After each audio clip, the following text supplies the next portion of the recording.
Bien, vamos a empezar, por favor, tomar asiento.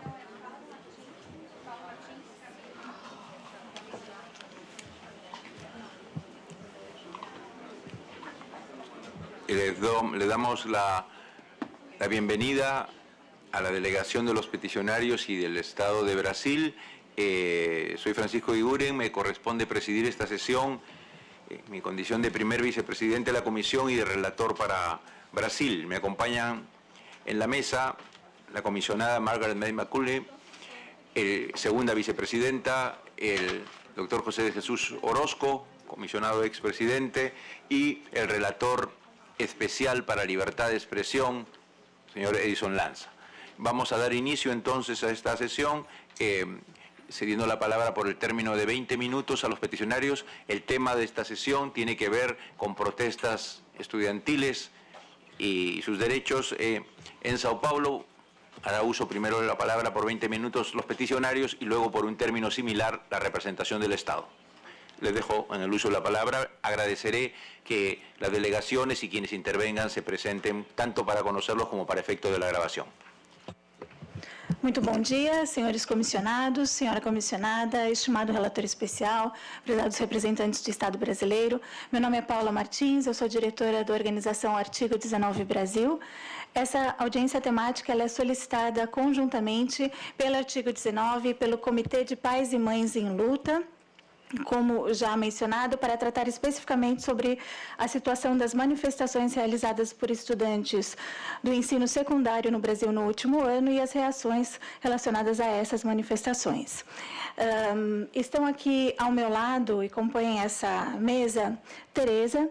A Tereza é mãe de um dos estudantes que foi preso arbitrariamente durante uma das manifestações, e o Igor, a Tainá e a Fabi, que são estudantes que participaram das manifestações e que estão aqui hoje para trazer o seu testemunho pessoal sobre a situação de violência e intimidações que enfrentaram. Os pais, mães e alunos decidiram trazer em primeira mão os seus relatos à comissão.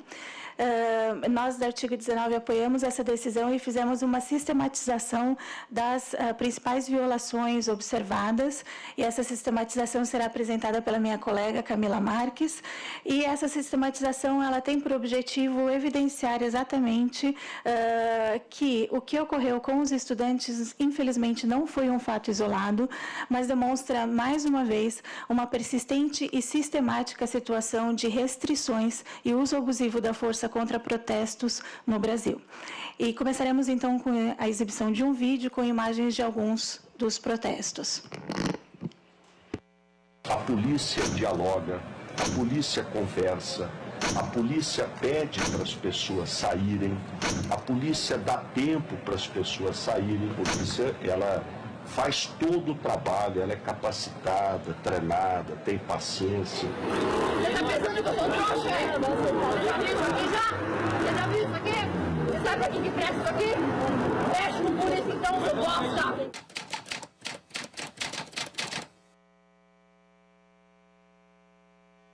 Em novembro de 2015, alunos da rede de escola pública em várias cidades do estado de São Paulo decidiram ocupar suas escolas para protestar contra a reorganização escolar. O projeto da Secretaria de Educação do Estado queria fechar ao menos 94 escolas e transferir 311 mil alunos de sua comunidade escolar de origem. Para barrar o projeto do governo que não teve participação da sociedade, esses jovens, de 10 a 18 anos de idade, ocuparam por 2 meses suas escolas e organizaram manifestações de rua, sofrendo ameaças e violência pelas mãos do Estado, como as imagens a seguir comprovarão. Desde o primeiro ato, a gente já teve repressão policial, né? Os caras, mesmo quando a gente estava teoricamente exercendo o nosso direito, que está dentro da Constituição, de manifestar na rua, eles já estavam reprimindo a gente. Isso, e tem várias gravações que mostram, não teve nenhum caso de agressão por parte da gente. E o discurso que eles sempre colocam é, não, esses vândalos que estão aí na rua tentando depredar as coisas e que fica parecendo até uma piada, né? Você olha para a manifestação, você vê que são pessoas que têm 15, 16 anos, que, não tem nenhuma força física, não tem arma, não tem nada disso, contra os policiais, que muitas vezes, tem 2 metros de altura, super fortes, e com arma de fogo até, então é muito estranho mesmo esse discurso, né, de que a gente está agredindo eles de alguma forma. Mas nós estamos no meio de uma guerra e temos que nos preparar para continuar enfrentando. Eventualmente a gente perde algumas batalhas, mas temos que ganhar a guerra final. Nós temíamos muito que eles invadissem a escola e que usassem, né, de agressão física, o que fizeram em muitas outras escolas. No primeiro momento, como tinha poucas escolas ocupadas, né, o que a polícia quis fazer foi desmobilizar essas poucas escolas, né? Então, por exemplo, Fernão Dias ficou cercado pela polícia, com mais de 100 policiais por 4 dias, né, de terça a sexta, cercado, e eles não deixavam entrar qualquer tipo de alimento. A polícia já chegou usando a sua força física e expulsando a gente com bombas de gás lacrimogênio. Nesse mesmo dia, eu fui detido. Eu, especialmente, fui acusado de corrupção de menores, danos ao patrimônio. No total, deram 5 anos e meio de pena, assim. E aquilo foram 5 anos e meio porque eu estava na rua me manifestando para não fechar a escola, entendeu? Eu fui totalmente acusado dessas coisas, incriminado. E aí eu falei pra minha amiga que estava comigo, eu falei, entra no bar agora, vamos entrar. A gente entrou e se trancou no banheiro. E o banheiro era um corredor que dava pro banheiro que era lá no fundo, assim. Um corredor bem estreito. E aí a gente se trancou no banheiro e ficou quietas, assim. Aí a gente começou a ouvir eles falando, tem mais gente aqui dentro, tem mais gente aqui dentro. Eu falei, meu Deus, eles vão vir aqui e vão, mano, acabar com a gente. Aí a gente estava trancadas, a gente começou a ouvir vários passos, assim, aí ele bateu na porta. Desculpa. Eu não falo disso. O tio pediu. Desculpa.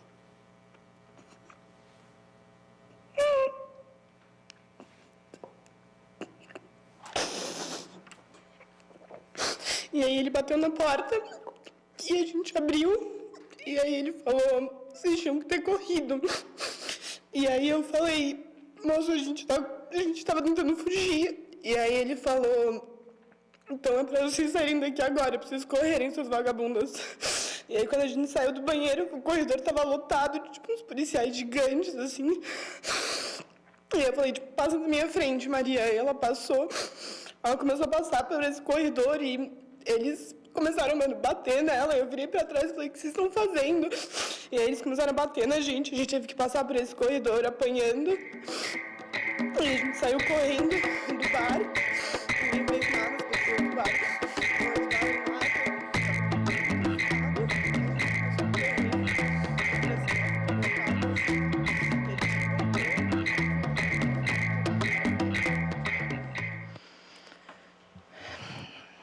Bom dia a todos e a todas. Dedicarei minha fala para evidenciar as violações cometidas contra os estudantes, bem como para expor o processo de criminalização pelo qual esses adolescentes vêm passando. Como visto no vídeo apresentado, algumas categorias de violações foram cometidas de maneira reiterada contra os estudantes, tanto nas ocupações das escolas quanto nos atos que realizavam nas ruas. As principais violações verificadas foram agressões físicas e psicológicas, uso indiscriminado de armamento menos letal, uso de armas de fogo, desproporcionalidade do efetivo policial e ausência de identificação desses agentes. Em diversas ocasiões, estudantes, pais, advogados e jornalistas foram agredidos fisicamente por meio de golpes de cacetete, socos e pontapés, sofrendo variados tipos de ferimentos. Paralelamente a essas agressões e de forma mais expressiva durante os protestos de rua, os manifestantes também foram atingidos por jatos de spray de pimenta, bombas de gás lacrimogênio, de efeito moral, que foram lançadas indiscriminadamente, ferindo inclusive pessoas que não participavam das manifestações, além de provocar uma atmosfera caótica e violenta. Nesses protestos, verificou-se um excessivo número de contingente policial, não só da polícia militar, como também de tropas especiais, como a tropa de choque. E é importante ressaltar que os policiais posicionavam-se de forma ostensiva, fato que por si só demonstra seu caráter intimidatório, extrapolando o dever das forças policiais de protegerem os manifestantes e garantirem o seu direito ao protesto. Outros elementos, como a falta de identificação, tornaram o cenário de violações ainda mais complicado, pois dificultam a denúncia de agentes policiais que cometeram os abusos mencionados.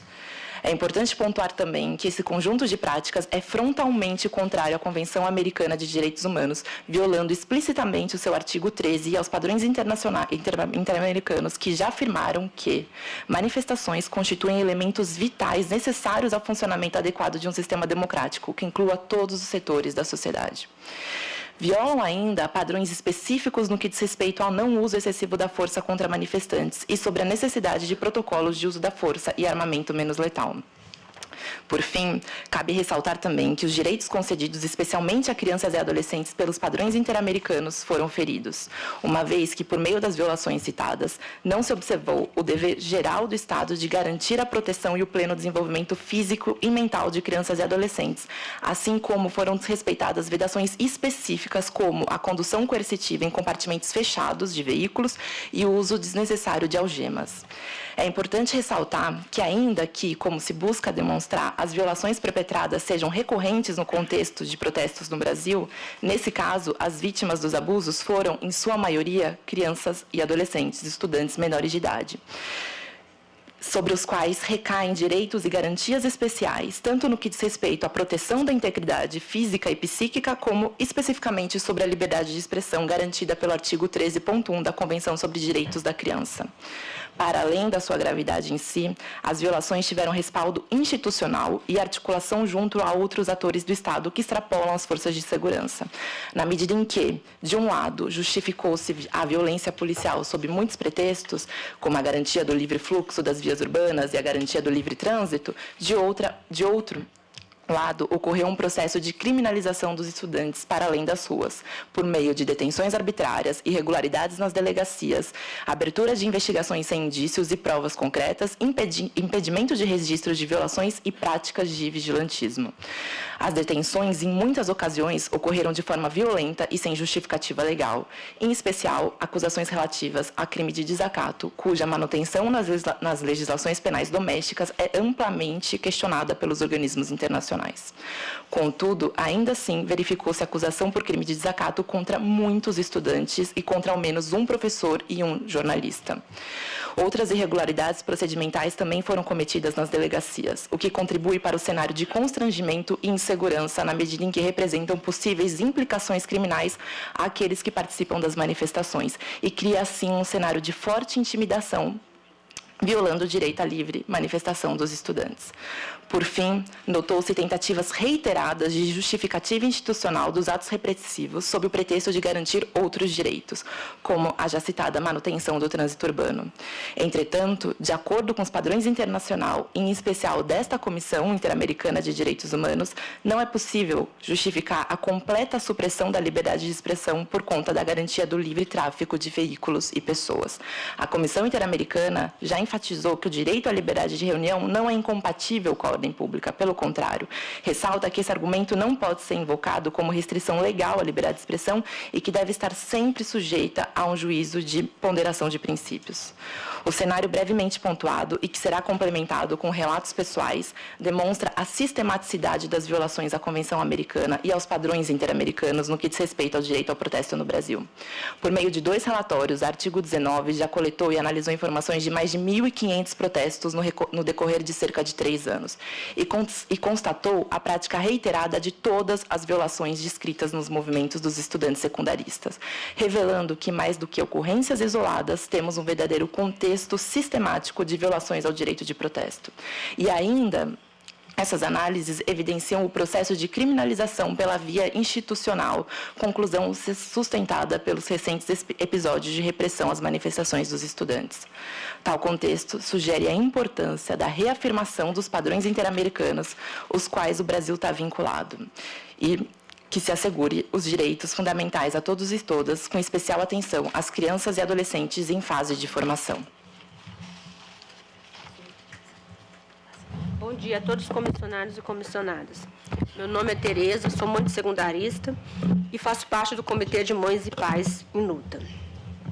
Estou aqui não só representando, estou aqui em nome de todas as mães e todos os pais de estudantes que estão lutando em São Paulo e no Brasil por uma educação pública de qualidade e pela construção de uma sociedade mais justa e igualitária.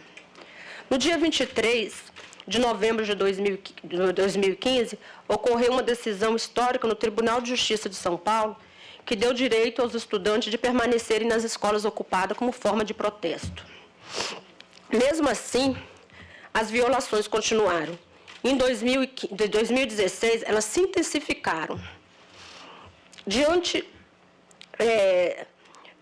Desde então, foram inúmeras violações dos direitos desses jovens. Meu tempo aqui não seria suficiente para relatá-la uma a uma.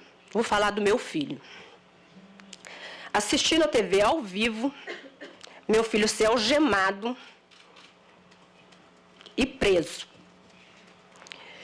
De forma violenta e sem motivo. Chegando na delegacia, sofri todos os tipos de humilhações.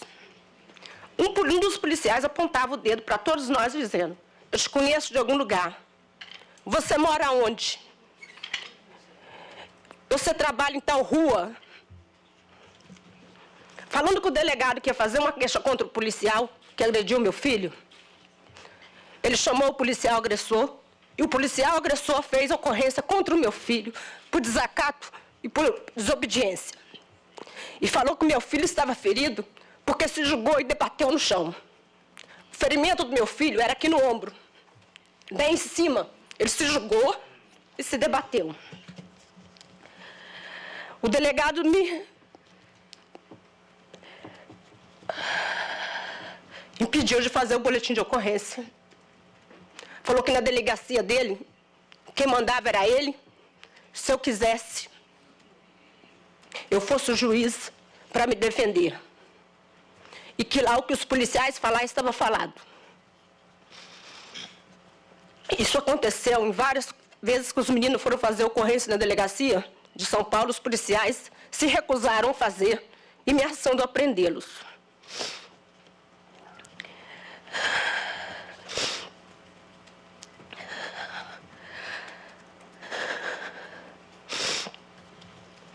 Após saírem da última escola ocupada, meu filho foi morar com seus amigos. Com 2 dias, a casa foi invadida pela tropa de choque. Eles, armados de fuzil, empurravam os garotos com o próprio fuzil, bateu na cara de um deles e falava: cadê a droga? Cadê a droga? Não encontrando nada, foram embora afirmando que iam voltar. Até hoje, os meninos são perseguidos. São enquadrados várias vezes no dia. No caso do meu filho, já chegou a ser enquadrado 3 vezes no dia.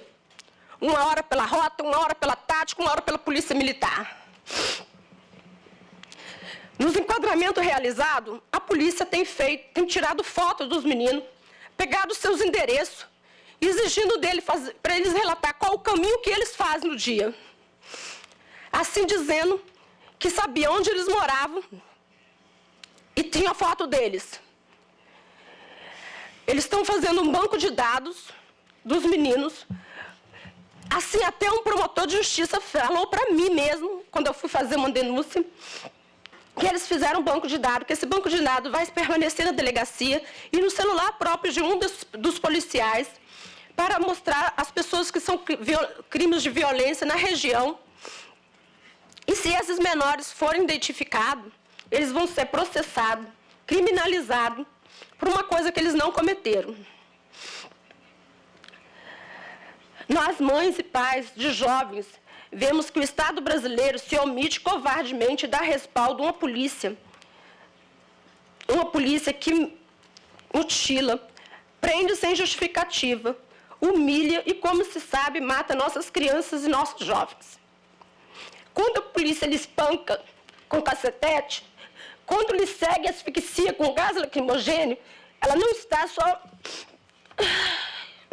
só querendo agredir os seus corpos, estão também querendo corromper a sua alma. A Secretaria de Segurança agride, a Polícia Militar agride, até o segurança do metrô agride. A diretora das escolas se sente no direito de agredir nossas crianças com a certeza da impunidade.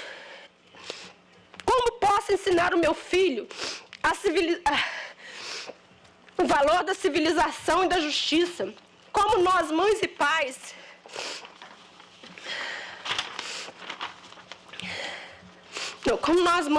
de crianças e adolescentes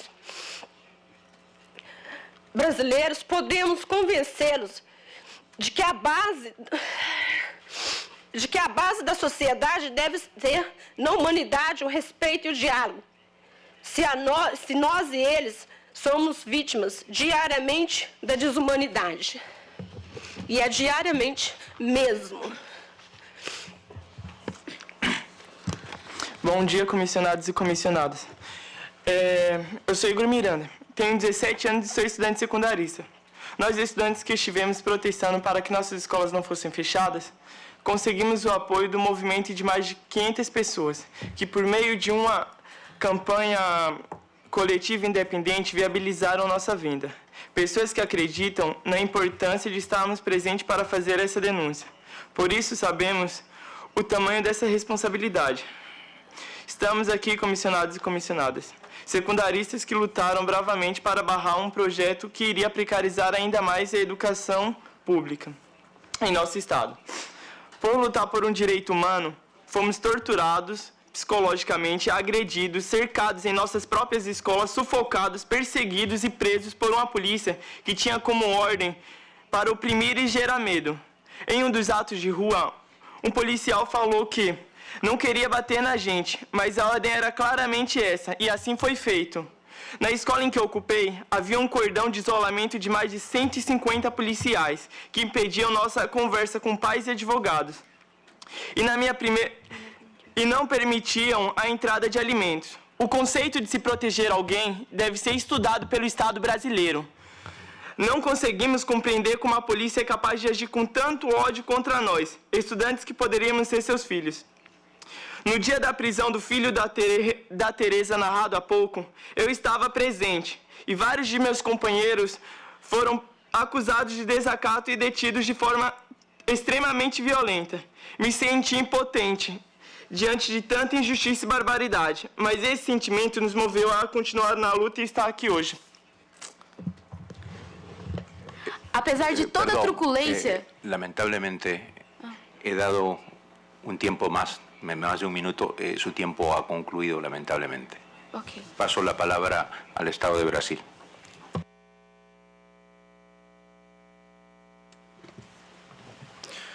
Bueno, muchas gracias, señor presidente. Muchas gracias, señor presidente. Nosotros quisiéramos presentarle a los miembros de la delegación de Brasil en este evento. Antes que nada, tenemos la presencia aquí del señor Elival da Silva Ramos, Procurador General del Estado de São Paulo, cargo que es equivalente al de Solicitor General en inglés, o al de, Abogado General del Estado de São Paulo. Tenemos también la presencia del señor Júlio César Botelho, que es miembro del Ministerio Público del Estado de São Paulo, o sea, de la Fiscalía General del Estado. Además del jefe de la División de Derechos Humanos, del encargado de negocios de nuestra misión ante la OEA y de la consejera María Angélica Iqueda. Sin más, yo quisiera darle la palabra al señor Elival da Silva Ramos para que presente la posición del Estado. Muchas gracias. Muito bom dia a todos. Eu gostaria de cumprimentar, na pessoa do presidente desta sessão, comissionado Francisco Guigurem, todos os demais comissionados e aos peticionários, membros da representação brasileira, as pessoas que assistem a essa audiência pública. Em primeiro lugar, eu gostaria de contextualizar em que circunstâncias ocorreram as manifestações do final do ano passado e que geraram os fatos aqui narrados pelos peticionários. Nós temos, nos últimos anos, no Brasil, uma questão populacional que se reflete, inclusive, num problema previdenciário gravíssimo, de conhecimento geral, e que mostra, no campo específico do direito à educação, a diminuição da população em idade escolar no Estado. Essa estatística mostra exatamente isso. Pode seguir, Júlio. Temos aqui a divisão por segmento etário, mas não importa muito, vamos passar adiante. O resultado disso são salas de aula com um número muito reduzido de alunos, aqui alguns exemplos apenas para serem visualizados, isso tanto no ensino fundamental quanto no ensino médio, salas de aula que acabaram ficando com um número reduzidíssimo de alunos. Por favor, Júlio, adiante. O dado estatístico mais relevante está nesse quadro aqui, de quantidade de matrículas em 1998, de 6 milhões de alunos na rede pública estadual do Estado de São Paulo, nós caímos para 3,8 milhões de alunos no ano 2014. Evidentemente, em um país carente de recursos como o Brasil, isso teria que implicar uma reorganização do sistema escolar, no sentido de fazer com que algumas escolas fossem agrupadas num único estabelecimento para que nós tivéssemos um rendimento maior dos recursos investidos nessa área. Ou seja, com um número de professores mantido, as salas de aula com um número pleno de alunos, ou seja, que normalmente são entre 35 e 40 alunos, e não 10 alunos, 12 alunos, como estava se registrando. Toda a política de reorganização pretendia exatamente este objetivo. Além desse aspecto numérico puramente, pedi ao Júlio que avançasse um pouquinho, não, um outro quadro, aqui.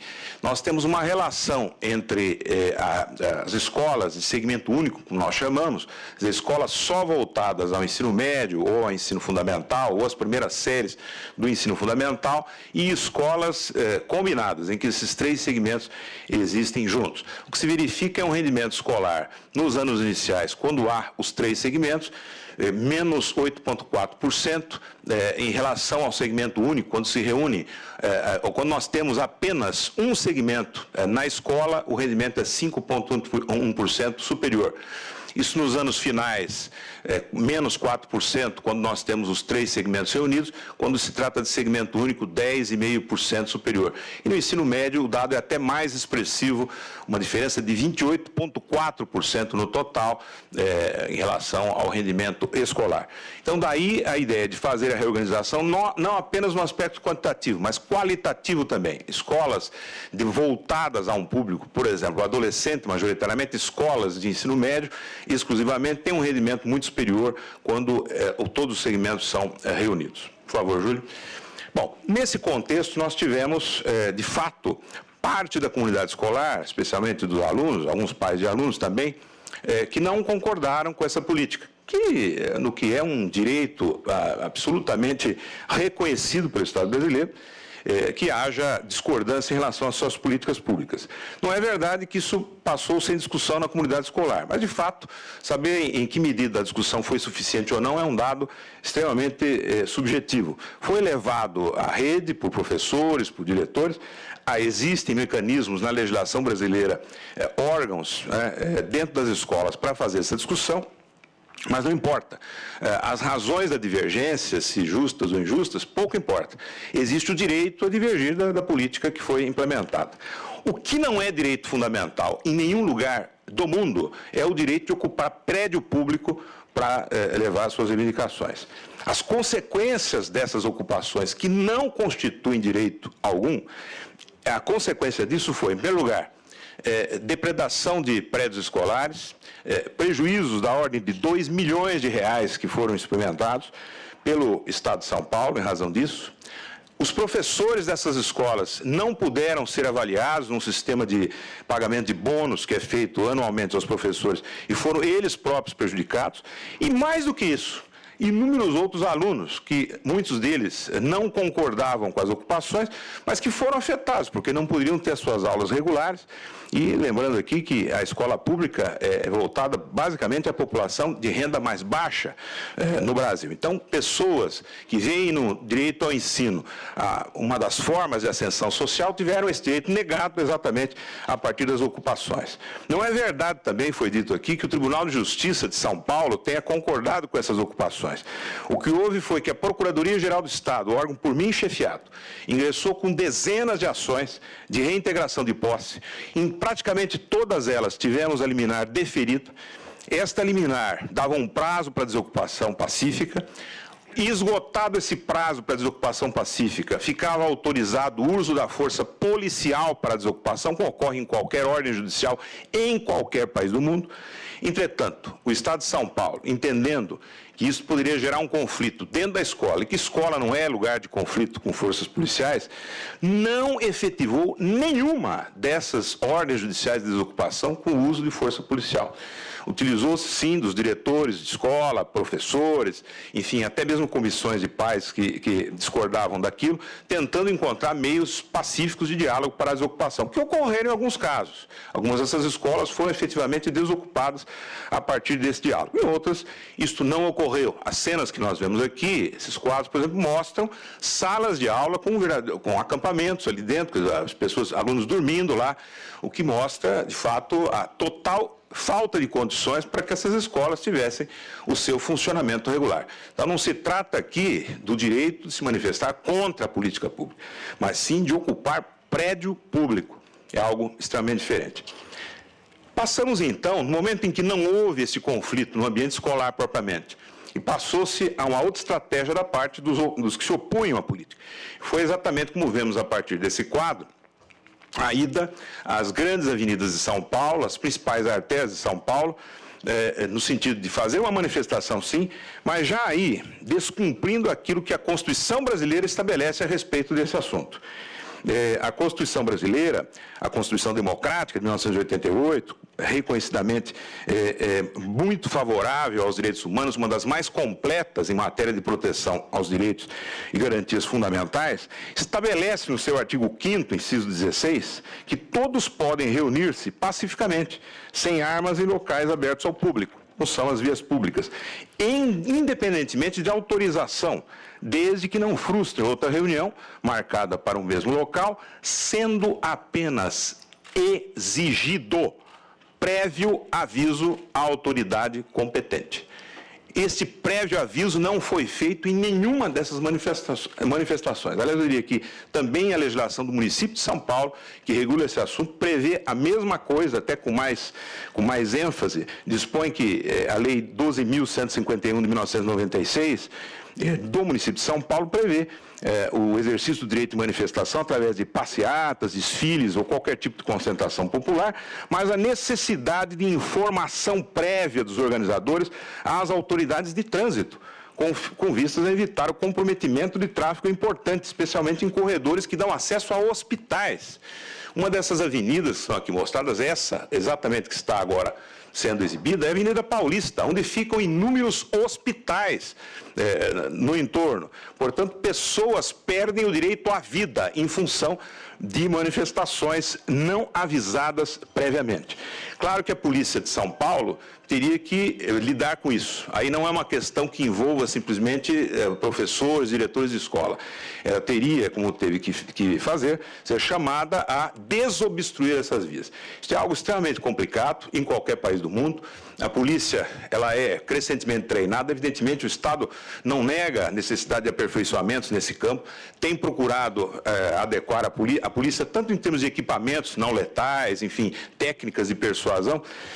Entretanto, o que nós vemos aqui, por exemplo, alunos sentados com cadeiras na frente de uma avenida importante, carros, veículos de pessoas, transeuntes que não tem nada a ver com o problema, não são veículos do Estado de São Paulo, mas da população de São Paulo, querendo passar para ir ao trabalho, para levar um filho a um hospital, etc. E aí, isto impedido. Claro que a Polícia Militar agiu, os fatos aqui descritos, em alguns casos, narrados pontualmente, podem ter ocorrido pontualmente, não se sabe. Nós não recebemos formalmente nenhuma representação ou uma denúncia que pudesse consubstanciar uma omissão do Estado brasileiro. Mas não há problema, os fatos são recentes e não há prescrição alguma em relação a esse assunto. Se esses fatos ocorreram, como foram descritos aqui com riqueza de detalhes, que eles sejam levados aos órgãos do Estado brasileiro, e não precisa ser o Poder Executivo. Poderia ser apontado que o governo é parte, no caso, teria interesse, o que não é verdade, mas apenas para argumentar, teria interesse em cobrir isso. Mas o Estado brasileiro é um Estado democrático, dispõe de organismos totalmente desvinculados do Poder Executivo. Nós temos um Poder Judiciário independente, com garantias de independência. Nós temos um Ministério Público independente, com garantias de independência. Se diz assim, bom, isto não há identificação dos policiais, então não puderam ser filmados, etc. Olha, o Brasil tem imprensa livre. A imprensa cobriu largamente esses eventos e há farto material de posse de órgãos de imprensa privados, desvinculados do Estado, que podem ser trazidos ao Estado de São Paulo, organizados da forma como os peticionários acharem melhor, ou quem quer que ache melhor, e isso será objeto de apuração. Isso pode ser levado ao Ministério Público, isso pode ser levado à Defensoria Pública do Estado de São Paulo, que é um órgão em defesa de pessoas carentes, organizado no Estado de São Paulo, com um número suficiente, na capital principalmente, para fazer esse tipo de denúncia. Nós temos mecanismos de acompanhamento dos inquéritos policiais. É verdade que o inquérito policial no Brasil é incumbido a uma autoridade vinculada ao Executivo. Isso é verdade, é da nossa organização mesmo. Entretanto, poderia ser esse inquérito acompanhado por mecanismos externos, públicos e privados. Então, o que eu quero dizer aqui é que o governo do Estado de São Paulo aguarda que essas denúncias sejam levadas a ele e, com inclusive o acompanhamento da comissão, ele poderá fazer as apurações em tempo devido, punindo os eventuais abusos que possam ter ocorrido. Mas, no mais, também tivemos aqui, eu iria pedir para ser passado o quadro seguinte, o Júlio pode avançar um pouquinho. Nós temos aqui algumas dessas manifestações.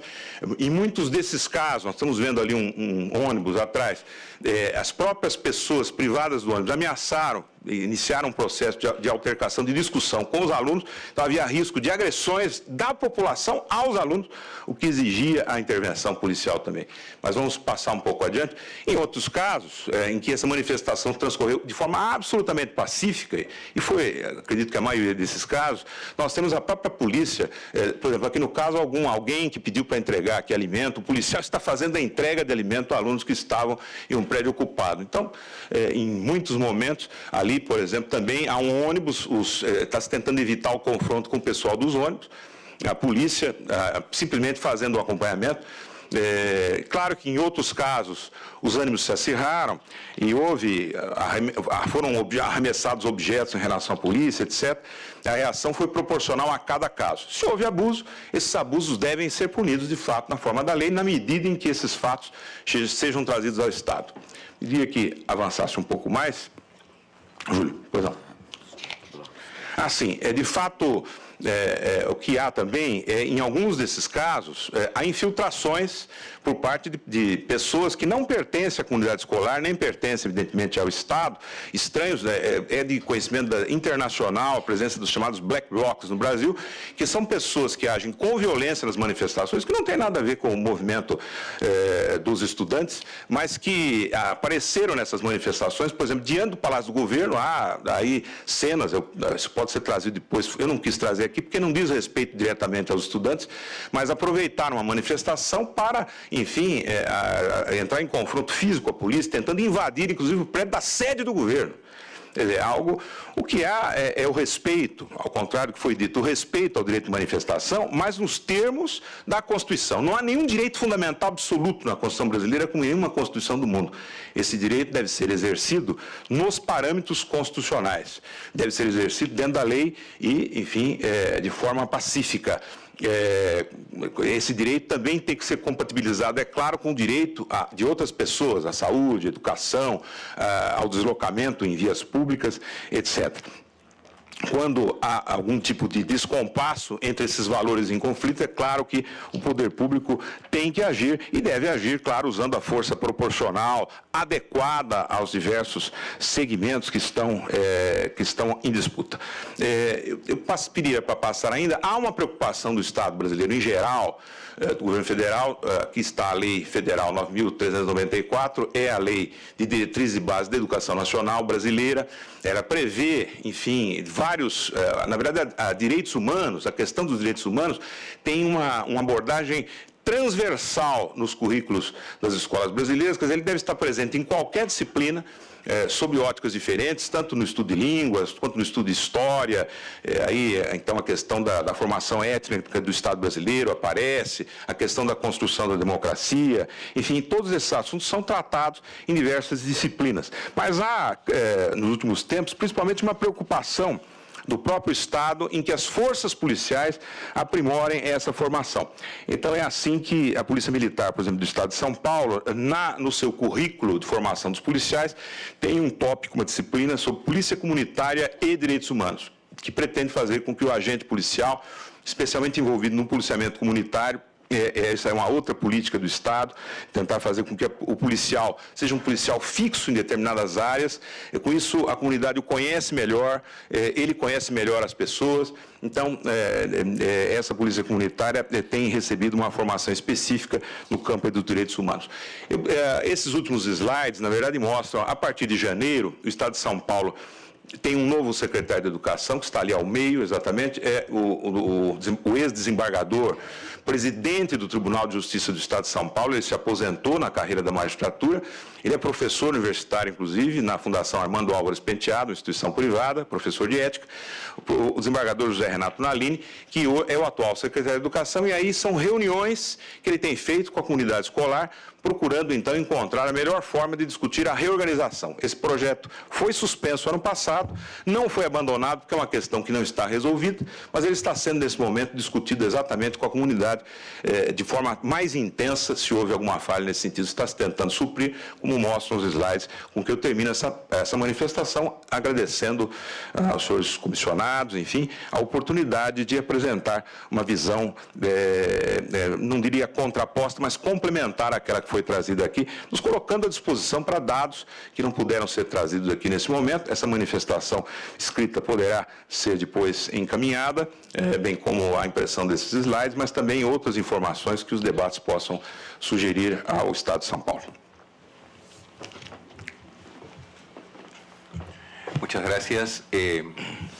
Vamos a formular algunas preguntas. Yo, en mi consideración de relator para Brasil, no quiero dejar de hacerlas, pero seré muy breve para dar oportunidad a los colegas y para poder tener más tiempo para escucharlos también.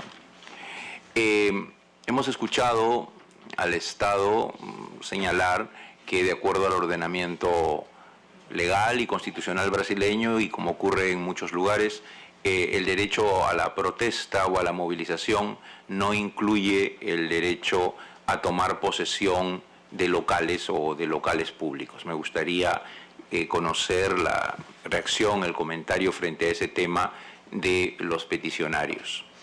Y respecto al Estado, bueno, se nos han traído testimonios, tanto de video como presenciales, de exceso, de abuso en el uso desproporcionado de la fuerza, en la represión de niños, jóvenes, estudiantes.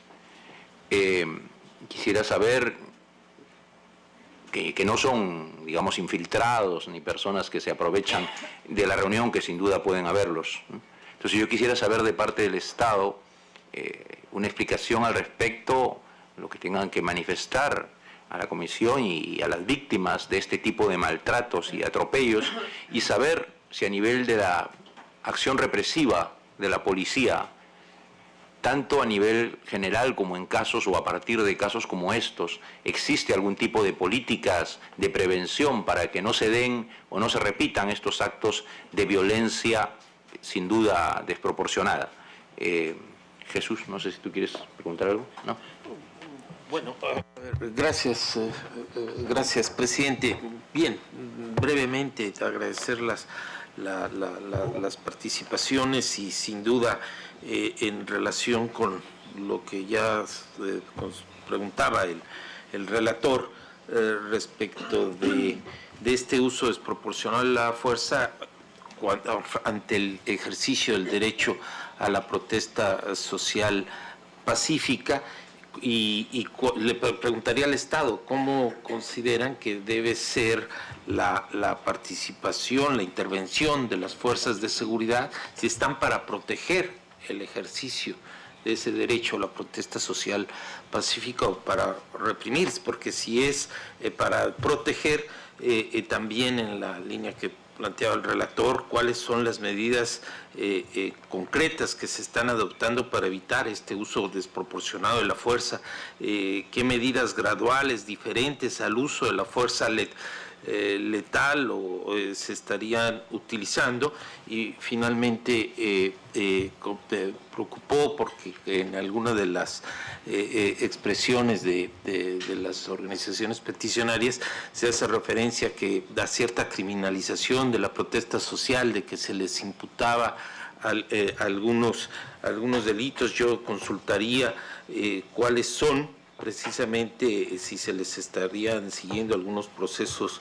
penales, qué tipos penales se estarían aplicando y cómo se aseguraría por parte del Estado que estos procesos no se traduzcan, reitero, en una criminalización o amedrentamiento al ejercicio, con relación al ejercicio a la protesta social pacífica. Y finalmente, y perdón la extensión, pero sí habría, en cuanto a quienes hayan ejercido, más que ejercido, aplicado un uso desproporcionado de la fuerza, si hubiese procesos penales o administrativos para los responsables de haber excedido sus atribuciones. Muchas gracias, comisionado Orozco. Margaret, please.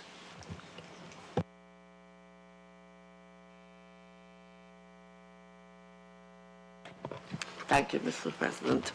I thank the petitioners and the state for their very upsetting presentations and videos which were shown to us. Before I start my question, I really would like to ask the young lady there. Hello, in gray.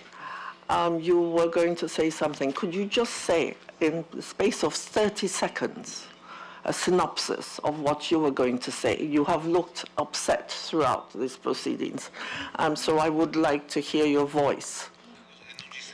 Tá. Apesar de toda a truculência, não recuamos. Ocupamos mais escolas e conseguimos levar as multidões às ruas, porque tínhamos certeza... porque tínhamos certeza de que nossa causa era justa. Entretanto, quanto mais gente nos apoiava, maior era a repressão. Por mais que a polícia estivesse proibida de entrar nas ocupações por uma ordem judicial, ocupações foram invadidas por policiais, muitas vezes sem identificação e sem uniforme. Houve terrorismo psicológico em todas as escolas. Os policiais intimidavam os estudantes para forçar a desocupação. E o que mais ouvíamos de pais e apoiadores era: deixem a porta trancada para a polícia não entrar, não andem sozinhos na rua. A gente tem medo de andar na rua. Como o vídeo no início da audiência mostrou, os policiais, ao redor de muitas escolas, ostentavam rifles, metralhadoras e armas menos letais. Enquanto a gente se concentrava em nos proteger, a polícia mentia para a comunidade, corroborando com o governo para deturpar os fatos para a grande mídia, dando a entender que nós éramos vândalos e criminosos a serem combatidos. Não seriam aqueles que declararam guerra em um áudio, que mostrou no vídeo, a jovens, com uma reivindicação legítima, os verdadeiros criminosos? Wow, fast speaking. Yes. I have various matters that I really wish to mention, and you've used the word war. That's what came to my mind when I saw the videos. I understand, I may be wrong, but I understand that a police force, the dictum which should rule their conduct is to protect and serve. And I noted that the police in the state's videos were dressed differently from those in the student videos. So clearly the ones in the student videos were maybe the riot police or some security hierarchy in the police force, or like military kind of police. And the others were those who maybe the state is using for community policing to protect and serve. I think the state believes and knows and operates on the basis that you must treat your children, and at all times, all your agents must act in the best interests of your children. And yes, they are children. They were protesting, which they have a right to do. Yes, they have to do so within the limitations of law, normally. But as children, that's the time we go crazy. That's the time life gives us to be irresponsible.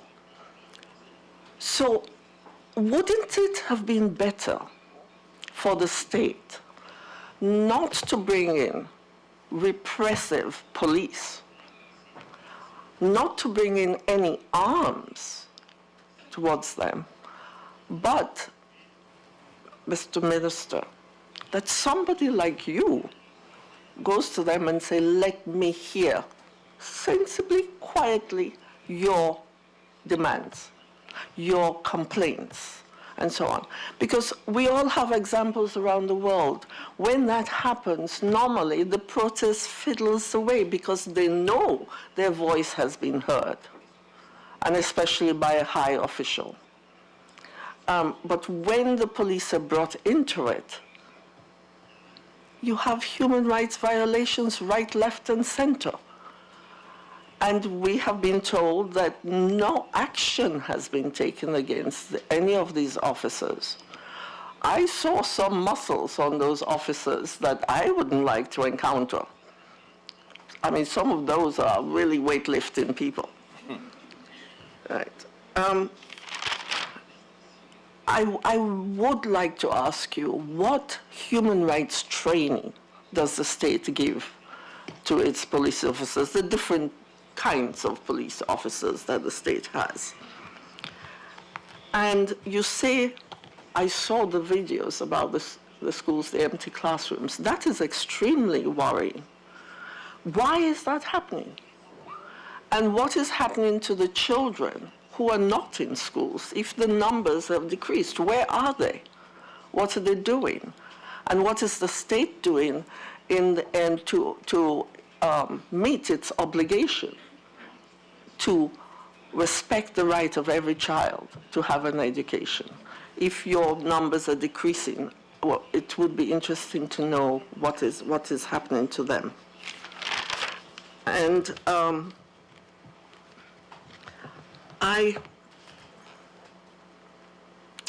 the children who were criminalized and who were detained, were they given access to legal representation as soon as the police took them in? Were they informed of their rights to be represented? And how long were these children kept confined? I know you have a large country, and the news has been full of all sorts of things happening in Brazil. But this is the time when the government should not cross the line. It's difficult, we know, but this is the most important time to be within that boundary of, I don't know, God-given patience and good governance. And I hope that we wouldn't have an incident like this with your children, because they are children. They're not even adults yet. I thank you for your presentation, and I hope you wouldn't experience, or your children, when you have children, experience something like this in the future. And I know the state will do what it can. Thank you. Finalmente, la intervención y preguntas del comisionado y del relator para libertad de expresión, Edison Lanza. Gracias, comisionado Iguren. Bueno, quiero saludar y agradecer la presencia de los peticionarios y del Estado, en particular saludar y felicitar a los estudiantes por ejercer la libertad de expresión de ese modo tan vibrante. Creo que eso nos da esperanzas como latinoamericanos para el fortalecimiento de nuestra democracia. Me sumo a las preguntas de las señores y señora comisionada Maculi, en el sentido de la preocupación por la concepción tal vez que escuchamos aquí de que de algún modo el derecho a la protesta puede contraponerse con el derecho a circular o el derecho a la movilización. Evidentemente la protesta, digamos, de algún modo puede entorpecer el ejercicio de otros derechos, pero tiene una función principal justamente no solo en el sistema democrático, sino, y este caso creo que lo muestra muy bien, en levantar reclamos de grupos que no tienen fácil acceso a los medios de comunicación u otra forma de manifestarse. Por lo tanto, nos gustaría saber si en las regulaciones del Estado de San Pablo se está tomando en cuenta esto, es decir, la obligación del Estado de facilitar estos reclamos para que justamente sean posibles. Brevemente, también nos gustaría recibir información. Estas imágenes son públicas y notorias, ocurrieron alrededor del mes de noviembre de 2015, y entonces quisiéramos saber qué investigaciones se adelantaron frente a estos abusos y qué identificación de responsables hubo y qué sanciones se produjeron en este sentido. Del mismo modo, y a los peticionarios preguntarles su visión respecto a las ocupaciones como una modalidad del derecho de protesta. Evidentemente, nuevamente, obviamente se puede entorpecer el derecho momentáneamente al ejercicio al acceso a la educación, pero también justamente son una forma extendida, sobre todo en la región, de reclamar por el derecho a la educación. Por lo tanto, nos gustaría que abundaran en esto. Conocer si hay protocolos en el manejo de estas situaciones. O sea, lo decía la comisionada Maculi, debería haber mediadores que no fueran directamente las fuerzas de seguridad. Debería existir protocolos para que estuviesen prohibido el uso de armas letales en este sentido, y tratándose de estudiantes, el uso, en cualquier caso, el uso de armas no letales, como el arrojar gases lacrimógenos en forma indiscriminada a una multitud, como vimos que ocurrió en este momento. Respecto a la criminalización de la protesta, los peticionarios han levantado y han informado la existencia de la aplicación de delitos de desacato. El Sistema Interamericano de Derechos Humanos ya ha sostenido que es incompatible el desacato a la autoridad con el ejercicio del derecho a la libertad de expresión, y bueno, conocer si existen todavía estas figuras en el ordenamiento jurídico de los distintos estados de Brasil y en este caso del Estado de San Pablo, y qué medidas está adoptando el Estado para removerlos, digamos, del ordenamiento jurídico. Y en último lugar, bueno, me gustaría escuchar brevemente a los estudiantes, porque el Estado tuvo la oportunidad de explicar su política educativa, pero también como la protesta es un medio para el reclamo, ¿qué pasó con el reclamo de ellos? ¿Cómo sintieron la respuesta del Estado en este sentido? Y si el derecho a la educación creen que se está satisfaciendo en este sentido con la respuesta que dio el Estado. Gracias, Edison. Antes de pasar la palabra, a nombre de la Comisión queremos expresar nuestro reconocimiento porque ha estado presente en esta sala presenciando la audiencia la señora Ideli Salvati, que es secretaria para Acceso a los Derechos y Equidad de la Organización de Estados Americanos. Aunque hemos excedido brevemente el tiempo previsto, dada la importancia del tema y además la presencia de ustedes, voy a conceder el uso de la palabra a cada una de las partes por un tiempo de 3 minutos, que no podrán ser más. Si fueran 2 y medio, mejor, porque tenemos otra audiencia. Y lo que no alcance, que será mucho, no lo pueden alcanzar o aclarar por escrito. Entonces paso la palabra por un lapso no mayor de 3 minutos, por favor, a los peticionarios. Bom, muito brevemente sobre algumas questões que foram pontuadas aqui. A primeira sobre a ocupação nas escolas. É muito importante dizer que essa discussão passou pelo Judiciário brasileiro e em uma decisão muito importante, o Tribunal de Justiça decidiu que as ocupações deveriam ser mantidas. E ele fez um esclarecimento muito importante que as ocupações são uma modalidade do direito à liberdade de expressão e dos direitos humanos. Mas me parece que a justificativa de que as ações da polícia só se deram para combater danos ao patrimônio não me parecem talvez muito suficientes, porque a gente precisa ter em conta que as violações não se deram somente dentro das escolas, mas também se deram nas ruas e em outros espaços de manifestações, como a gente viu no vídeo, com uso indiscriminado de armamentos menos letais e agressões. E também nas delegacias e em espaços dentro do sistema de justiça. Sobre a questão do trânsito, é importante ressaltar sempre que os organismos internacionais, ONU, Comissão Interamericana e Corte Europeia, vêm dizendo que a manifestação tem uma essência genuína de causar um distúrbio naquela localidade e que atrapalhar o trânsito faz parte do direito à manifestação. Existem decisões já sobre isso. Sobre comunicadores, a gente sabe que no Brasil, a imprensa, pelo menos na Constituição, é livre, mas que tiveram diversas ações de confisco de material, de detenções arbitrárias e de agressões contra comunicadores. Não foi 1 ou 2 casos, foram casos reiterados. Sobre a questão de denúncias, fico bastante surpresa, porque somente nesse ano a gente, com diversas outras organizações e Defensoria Pública do Estado de São Paulo, enviamos uma representação para o Ministério Público Estadual, falando sobre a atuação policial contra os secundaristas, mas também contra outros manifestantes e grupos no Brasil, principalmente em São Paulo. Até agora não obtivemos resposta, mas essa não foi a primeira, ela foi uma de muitas, e há alguns anos atrás, 2 anos atrás, a Defensoria Pública do Estado de São Paulo ingressou com uma ação civil pública justamente para que o Estado fosse obrigado a construir um protocolo de uso da força baseado nos precedentes internacionais. Essa ação civil pública, num primeiro momento, teve uma decisão positiva, foi reformada pelo Tribunal de Justiça e está exatamente nesse momento, provavelmente na semana que vem, vai haver um julgamento sobre isso. É muito importante a gente voltar os olhares e uma oportunidade também para o Estado de São Paulo se manifestar.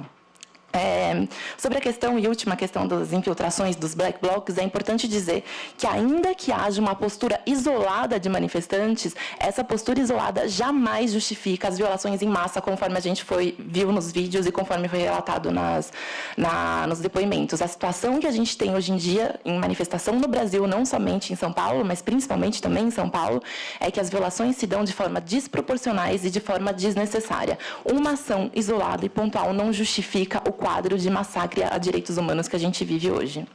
Obrigada. A gente tem recomendações específicas para a proteção de crianças e adolescentes em contexto de protestos. Manifestações realizadas por crianças e adolescentes sejam acompanhadas por órgãos específicos que garantam a proteção integral em conformidade com o previsto na Convenção Americana de Direitos Humanos e na Convenção Internacional sobre os Direitos da Criança. Não haja atuação na polícia militar em manifestações ou qualquer tipo de monitoramento ou controle, inclusive ronda escolar, de caráter militar, estabelecidos em estabelecimentos educacionais.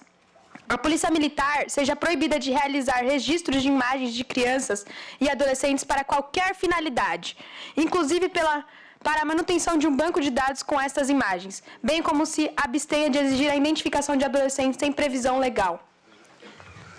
Eu queria reiterar também que sobre as salas, elas estão superlotadas, são 50 alunos por sala e ano passado, em outubro, o Tribunal de Contas de São Paulo apontou superlotação e precarização e despreparo no ensino estadual. 95% das salas estaduais de São Paulo estão superlotadas. Muchas gracias. La palabra para el Estado. Antes de mais nada, pedir perdão para a tentativa de quase impossível aqui de resumir tudo o que poderia ser dito, mas claro que nos reservamos o direito de, posteriormente, por escrito, completar as manifestações. A manifestação. Primeiro ponto é o seguinte, a dúvida que foi, salvo erro de memória, pela comissionada Margarete, foi levantada sobre, bom, por que essas salas estão vazias, onde estão essas crianças, etc. Isso é resultado, enfim, do decréscimo da taxa de natalidade no Brasil. A taxa de natalidade caiu muito. Em razão disso, há uma ocupação menor de salas de aula. É por essa razão, né? No estado de São Paulo, até mais do que nos outros, porque é um estado que detém um índice de desenvolvimento maior que outros estados. Então, esta é a principal razão. Relatos, se há superlotação num caso ou outro, pode ocorrer em relação de uma rede que conta com 6.000 escolas, a rede do Estado de São Paulo. Então, pode ocorrer pontualmente. Mas não é a regra. A regra é o contrário, é aquilo que foi exposto aqui. A reorganização ela abrangia 600 escolas, 10% da rede, portanto. E dessas 600 escolas, é importante trazer aqui também, apenas 1/3 foi ocupada. O que significa que em 2/3 não houve conflito algum. 2/3 das escolas, nada aconteceu. Bem, em relação à criminalização dos adolescentes, bem, a legislação brasileira, nesse ponto, ela é extremamente compatível com a legislação internacional. E nós temos um Estatuto da Criança e do Adolescente no Brasil que prevê mecanismos totalmente diferentes da criminalização de adultos. Então, por exemplo, não se aplicaria a eles o crime de desacato pela simples razão de que não praticam crimes. Estão fora do Código Penal. O crime de desacato é uma figura prevista em lei federal no Brasil. Não cabe, portanto, ao Estado de São Paulo propor a modificação disso, porque depende de uma alteração do Código Penal brasileiro. Portanto, depende de um projeto de lei que seja aprovado pelo Congresso Nacional, fora, portanto, da competência do Estado membro da Federação, que é o Estado de São Paulo. De qualquer maneira, não houve essa criminalização aqui anunciada.